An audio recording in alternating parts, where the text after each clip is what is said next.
Assalamualaikum warahmatullahi wabarakatuh. Halo teman-teman semua. Pada kesempatan kali ini kita akan membahas tentang latihan soal pedagogik yang sangat sering keluar atau bahkan bisa dikatakan 99% keluar pada tes-tes formal seperti CPNS, PPG, dan P3K. Perlu juga kita ketahui bahwa materi pedagogik itu terdiri dari 10 bagian atau 10 materi.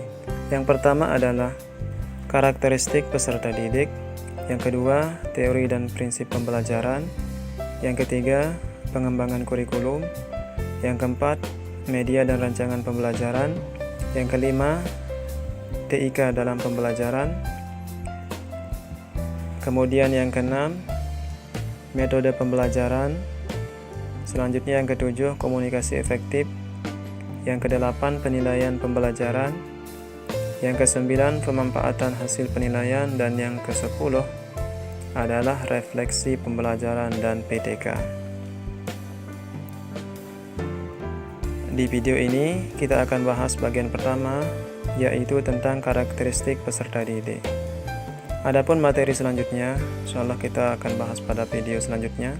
So, teman-teman silahkan aktifkan notifikasinya agar teman-teman selalu update. Baik, kita mulai saja. Soal pertama yaitu, berikut ini adalah aspek-aspek perkembangan fisik anak menurut Coughlin dan Thompson, kecuali A. kelenjar tiroid, B. kelenjar endokrin, C. sistem saraf, D. otot-otot. Ini soalnya seperti pelajaran IPA ya.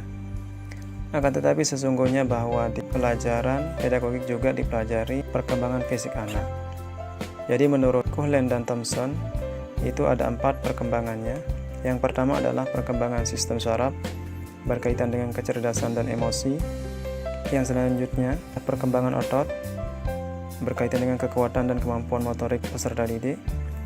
Yang selanjutnya adalah perkembangan kelenjar endokrin yang berkaitan dengan pola tingkah laku seperti perasaan senang dan lain sebagainya. Kemudian adalah struktur fisik atau tubuh peserta didik. Ini berkaitan dengan tinggi, berat badan atau proporsi badan peserta didik. Jadi yang tidak termasuk atau kecuali adalah yang A, kelenjar tiroid. Selanjutnya nomor 2, agar tujuan pembelajaran dapat tercapai, pilihan materi yang akan dipelajari dan gaya belajarnya atau learning style peserta didik harus diakomodasi oleh seorang guru dalam proses pembelajaran. Hal pertama yang harus diketahui adalah dengan mengenal A. perkembangan fisik peserta didik, B. perkembangan karakteristik peserta didik, C. pengetahuan kognitif peserta didik, D. perkembangan kepribadian peserta didik. Di antara perkembangan karakteristik peserta didik adalah perkembangan fisik peserta didik, perkembangan kognitif peserta didik, perkembangan spiritual peserta didik, dan perkembangan kepribadian peserta didik. Jadi, secara umum, sebelum seorang guru memulai proses pembelajaran, guru tersebut harus mengetahui karakteristik peserta didik. Jadi, jawaban A, C, dan D itu sudah termasuk dalam jawaban yang B, yaitu perkembangan karakteristik peserta didik. Ya, jadi jawabannya yang benar adalah perkembangan karakteristik peserta didik. Kita lanjutkan ke nomor 3. Aspek apa saja yang mempengaruhi perkembangan sosial peserta didik? Ini jawabannya panjang-panjang ya. Yang A ini intinya adalah pendidikan, yang B adalah pengasuhan atau pola asuh, yang ke C interaksi sosial, dan D aspek keaktifan di dalam kelas. Pembahasannya, yang paling berpengaruh dalam perkembangan sosial anak adalah interaksi dengan lingkungannya atau aspek sosial yang berkaitan dengan interaksi sosial dengan orang lain. Jadi jawaban yang tepat adalah C. Saya kira ini jawabannya sudah jelas ya. Nomor 4. Pernyataan berikut ini adalah penjelasan tentang karakteristik perkembangan emosional, kecuali. Kita langsung saja ke pembahasan. Perkembangan emosional peserta didik itu dibagi dua. Yang pertama ada perkembangan emosional positif, berkaitan dengan perasaan senang, bergairah, bersemangat, atau rasa ingin tahu peserta didik, dan lain-lain sebagainya. Pokoknya hal-hal positif itu termasuk ke dalam emosional positif. Dan juga sebaliknya, perkembangan emosional negatif itu berkaitan dengan perasaan tidak senang, kecewa, tidak bergairah untuk belajar, dan lain sebagainya. Jadi pernyataan yang benar adalah yang D. Emosi merupakan faktor dominan yang mempengaruhi hasil belajar individu. Kita lanjut ke nomor 5. Jika bakat yang dimiliki sejalan dengan minatnya, akan mampu menggali potensi dan kemampuan yang dimiliki seorang peserta didik secara optimal. Hal tersebut mampu membuat anak tersebut berprestasi di sekolah. Meningkatkan minat dan bakat tidak sama dengan meningkatkan kecerdasan seseorang. Pernyataan mana berikut ini yang menunjukkan bakat peserta didik? Inti soal nomor 5 ini adalah apabila seorang anak memiliki bakat atau potensi yang ada pada dirinya, maka proses pembelajarannya itu akan semakin mudah. Nah, sekarang pernyataan yang sejalan dengan soal di atas adalah apakah A, B, C, atau D. Bakat adalah kemampuan potensial yang dimiliki seseorang untuk mencapai keberhasilan pada masa yang akan datang. Jadi apabila bakat seseorang sesuai dengan bidang yang sedang dipelajarinya, maka bakat itu akan mendukung proses belajarnya sehingga kemungkinan besar dia akan berhasil. Jadi saya ulangi sekali lagi bahwa apabila ada bakat seseorang atau apabila ada bakat peserta didik dalam dirinya, maka proses pembelajarannya akan semakin mudah. Jadi pernyataan yang benar adalah D. Lanjut nomor 6. Sebagai seorang guru, Pak Zul selalu berusaha memahami watak dan perilaku setiap siswanya dan menjadikan sebagai informasi untuk meningkatkan capaian belajar siswa. Hal tersebut merupakan ilustrasi pemahaman perkembangan peserta didik oleh seorang guru pada aspek A. Sosial, B. Kognitif, C. Aspek emosional, D. Aspek fisik. Di nomor 6 ini ada memahami watak dan perilaku, di mana memahami watak dan perilaku itu termasuk dalam perkembangan emosi, di mana emosi merupakan faktor dominan yang mempengaruhi tingkah laku individu, termasuk juga perilaku belajar. Jadi, ketika Pak Zul berusaha memahami watak atau perilaku belajar setiap siswa, maka Guru Zul sudah memahami perkembangan peserta didik pada aspek emosional. Jadi jawabannya adalah C.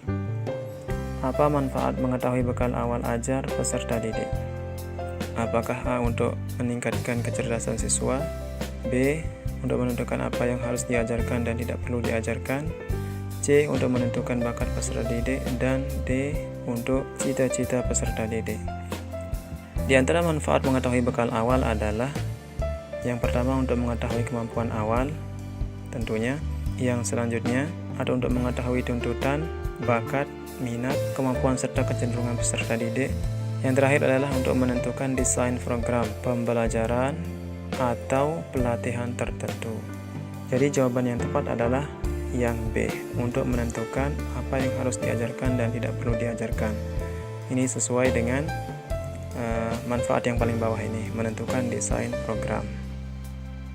Yang nomor 8, ketidakmampuan anak untuk memahami isi pelajaran karena ia mengalami kesulitan untuk mengulangi kembali apa yang telah dipelajarinya sehingga sangat berdampak pada proses belajar. Hal ini merupakan gangguan non-simbolik, gangguan simbolik, gangguan mental, gangguan psikologis.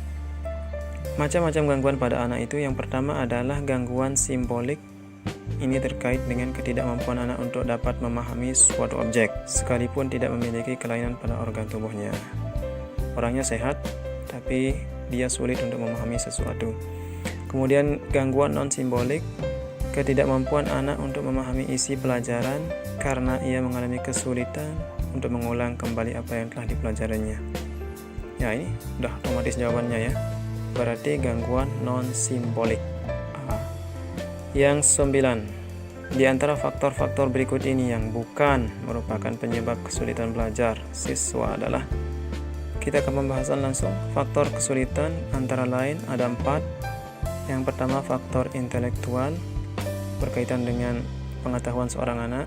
Kemudian faktor kondisi fisik dan kesehatan. Kemudian faktor sosial. Yang terakhir adalah faktor keluarga. Berarti yang bukan adalah faktor agama, ras, dan suku. Jawabannya C. Yang ke-10, Ahmad seorang siswa yang baru pindah ke kota B. Dia mendapati begitu banyak perbedaan dari segi adat dan kebiasaan.